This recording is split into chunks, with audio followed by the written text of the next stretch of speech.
7h10 sur Europe 1. Dimitri Pavlenko, vous recevez ce matin Alice Fréville. Bonjour Alice Fréville. Oui, bonjour Dimitri. Bienvenue sur Europe 1, vous êtes en direct avec nous depuis chez vous, en Seine-Maritime. Alice, vous êtes la maman de la petite Lucie, 3 ans, atteinte d'amyotrophie spinale. C'est une maladie rare. On en parle ce matin, Alice Fréville, parce que la ministre de la Santé, Catherine Vautrin, doit présenter aujourd'hui les grandes lignes d'un 4e plan national maladies rares. Alors on l'a dit, ces maladies rares, on en compte énormément, entre 6 et 7 000. 3 millions de Français sont concernés. Peut-être pour commencer, Alice Fréville, c'est quoi exactement l'amyotrophie spinale, cette maladie dont souffre votre fille? Alors c'est une maladie neuromusculaire. Donc en fait, elle a un gène manquant et ça l'empêche de créer une protéine et du coup d'alimenter ses muscles. Et au bout d'un moment, les muscles sans nourriture, on va dire, dégénèrent et du coup s'atrophie. Oui. Et c'est une maladie mortelle quand elle est de type 1, ce qui est le cas de votre fille. Mais alors, en quoi c'est mortel? Parce que le fait de ne pas pouvoir... La construction musculaire, on pense aux biceps, on pense aux mollets, on pense aux cuisses, mais il y a tous ces muscles qui sont absolument vitaux, qui font fonctionner les poumons, qui font fonctionner le cœur aussi, hein. Oui, c'est ça. On pense, quand on dit musculaire, on pense à ce qui permet de bouger, donc surtout les bras, les jambes. Mais en fait, il y a des muscles pour tout, aussi bien pour parler que manger, respirer. Et du coup, c'est d'abord les muscles moteurs et ensuite les muscles vitaux qui dégénèrent et du coup, ça amène au décès. Bon, ça vous est tombé dessus, l'amyotrophie spinale de votre fille, quand elle avait 4 mois, hein, c'est ça, hein? Oui, c'est ça. Ouais. Donc, comment ça se passe, en fait? Quand je dis que ça vous tombe dessus, c'est véritablement ça, c'est le coup de matraque, le coup de bambou. Comment ça se passe? Comment vous l'apprenez? C'est complètement ça. C'est une visite chez le médecin, comme tous les bébés. Et là, on constate une hypotonie générale, un manque de tonus. Donc, on nous envoie faire tout un tas d'examens. Et alors des examens IRM, scanner, enfin tout ce que vous pouvez imaginer. C'est votre médecin de famille. C'est votre médecin de famille qui vous aiguille vers des spécialistes. Oui, c'est mon médecin de famille qui nous envoie vers une pédiatre à l'hôpital. Et alors là, vous découvrez cette amyotrophie spinale. Vous en aviez déjà entendu parler? Absolument pas. C'est quelque chose c'est un gros mot un peu pour nous à ce moment-là. On se dit mais c'est quoi ça? On sait plus.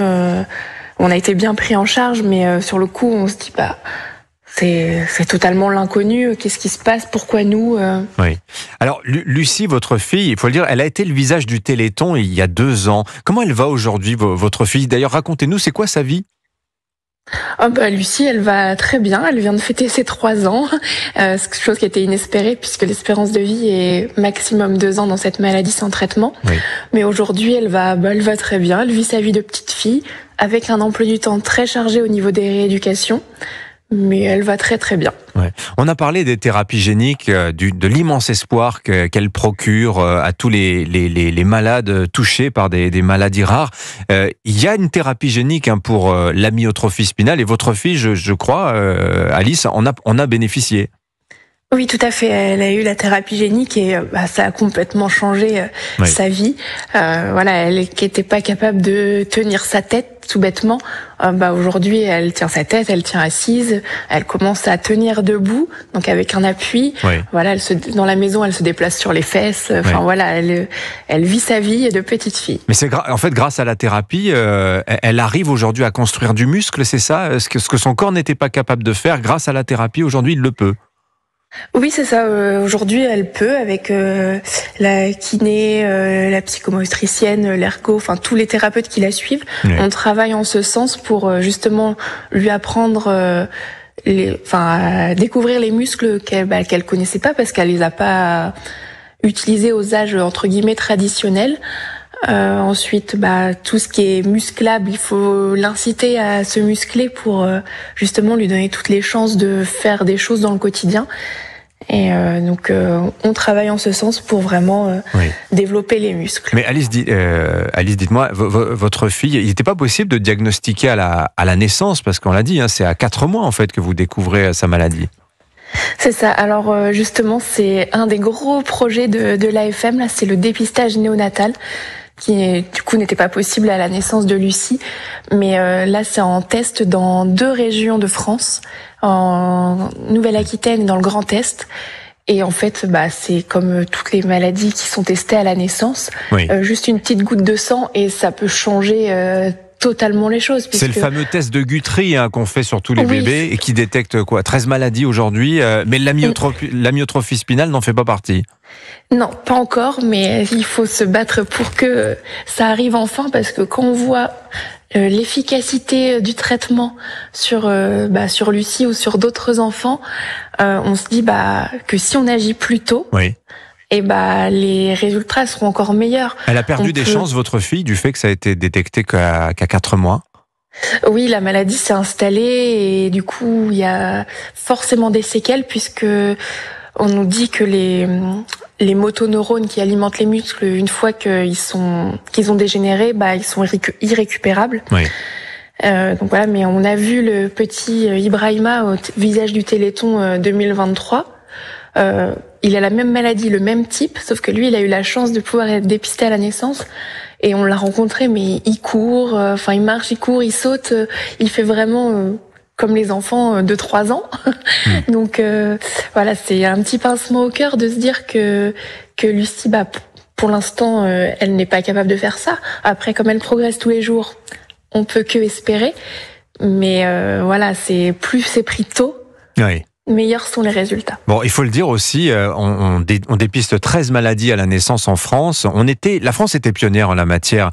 Aujourd'hui, on est loin. On est 22e, à la 22e place des pays européens, par rapport à l'Italie, par exemple, où on détecte 40 maladies rares à la naissance. Ça en dit long quand même. Il y a une forme d'abandon de la lutte contre les maladies rares. Vous avez l'impression, Alice Fréville, en France?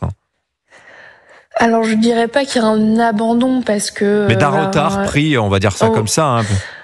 Oui, je sais pas comment on peut qualifier ça, mais c'est vrai que nous, on est vraiment ancré avec la FM Téléthon, et on voit vraiment tous les projets de recherche, mais c'est juste que, il manque derrière l'appui de l'autre autorité pour que ça puisse être justement détecté à la naissance. Il y a des traitements. Qui fonctionnent en plus, pourquoi pas traiter plus tôt, et ça éviterait d'avoir des vies et des rééducations lourdes après Absolument. au quotidien. Et oui, alors il faut le dire aussi qu'en fait, il n'y a que 5% des maladies rares qui reçoivent un traitement spécifique, qui est finalement un peu dans le malheur de votre fille. Sa chance, c'est que concernant l'amyotrophie spinale, malgré tout, il y a quand même des choses. Mais il y a tant de maladies qui, on ne sait même pas forcément bien les diagnostiquer. Oui, il y a des maladies on pense à des copains de l'AFM qui ont même pas de nom. Ils ont un numéro. Voilà, c'est juste votre enfant, il souffre de ce numéro. Mais ça veut rien dire en fait, et il faut se battre pour que ça avance dans le sens d'identifier la maladie, et après de pouvoir avoir les traitements, une thérapie génique, et que vraiment tout puisse être dépisté le plus tôt possible et sauver le plus de personnes possible. Merci beaucoup de votre témoignage, Alice Fréville, parce que ça demande du courage quand même de venir nous en parler. On salue, on embrasse votre petite fille Lucie. Voilà, et puis bon courage au quotidien. Et on va suivre évidemment son évolution, parce que c'est une petite vedette aussi maintenant, Lucie. Oui.